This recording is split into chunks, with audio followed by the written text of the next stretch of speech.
Hi అండి.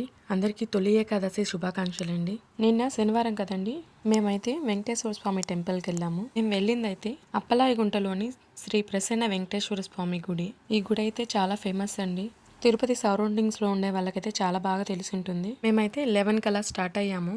ఎందుకంటే 10:30 to 11 break time అనమాట. ఒకవేళ ఆ టైంలో వెళ్ళినా వెయిట్ చేయాల్సి ఉంటుంది. అందుకని చెప్పేసి మేమైతే 11కి స్టార్ట్ అయ్యాము. శనివారం కదండి, అక్కడి నుంచి దర్శనం చేసుకొని వచ్చేవాళ్ళు, దర్శనానికి వెళ్ళే వాళ్ళు చాలామంది ఉన్నారు. మిగిలిన రోజుల కంటే శనివారం అయితే చాలా క్రౌడ్ ఉంటారండి. ఈ గుడిలో విగ్రహం కూడా అచ్చు మనం తిరుమలలో చూసే విగ్రహం లాగే అనిపిస్తుంది.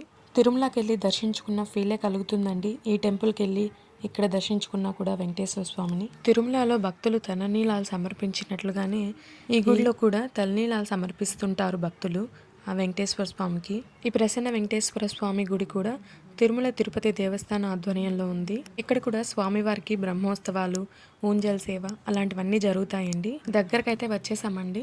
ఇదిగోండి శ్రీ ప్రసన్న వెంకటేశ్వర స్వామి ఆలయం అప్పలాయిగుంట అని ఒక ఆర్చ్ ఉంటుందండి. ఈ ఆర్చ్లోకి ఎంటర్ అవగానే ఒక 10 మినిట్స్ పడుతుందండి మనం గుడికైతే రీచ్ అవ్వడానికి. దారిలో వెళ్ళినంత దూరం పచ్చని చెట్లు, పంట పొలాలు, అట్మాస్ఫియర్ అయితే బాగుందండి. ఇటు సైడ్ అయితే మామిడి తోపులంతా ఎక్కువ ఉంటాయండి. గుడి దగ్గరికి అయితే వచ్చేసామండి. చూడండి ఎంత ట్రాఫిక్గా ఉందో, ఫుల్ జనాలు ఉన్నారండి ఈ రోజు అయితే. గుడికి ఎంటర్ అయ్యే ముందైతే తిరుమల తిరుపతి దేవస్థానం శ్రీ ప్రసన్న వెంకటేశ్వర స్వామి టెంపుల్ అని రాసి ఉన్న పెద్ద ఆర్చ్ అయితే కనిపిస్తుంది. గుడి దగ్గరికి అయితే వచ్చేసామండి. ఫ్రీ దర్శనం క్యూలోకి అయితే వెళ్ళిపోయాం. స్వామివారి దర్శనం అయితే చాలా బాగా జరిగింది, అలాగే తొందరగా కూడా అయ్యింది. ఇక్కడ కనిపించేవి వచ్చి వసతి గృహాలండి. చెప్పాను కదా, ఇక్కడ టెంపుల్ అనేది బాగా ఫేమస్ అయింది. సో జనాలు కూడా ఎక్కువ వస్తున్నారు. బయట ఊర్ల నుంచి వచ్చే వాళ్ళకి ఇబ్బంది కలగకుండా ఇక్కడైతే వసతి గృహాలు కూడా ఏర్పాటు చేశారండి.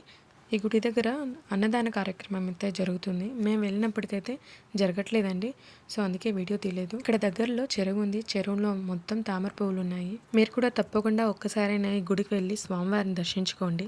వీడియో నచ్చితే లైక్ చేయండి, ఛానల్ని సబ్స్క్రైబ్ చేయండి.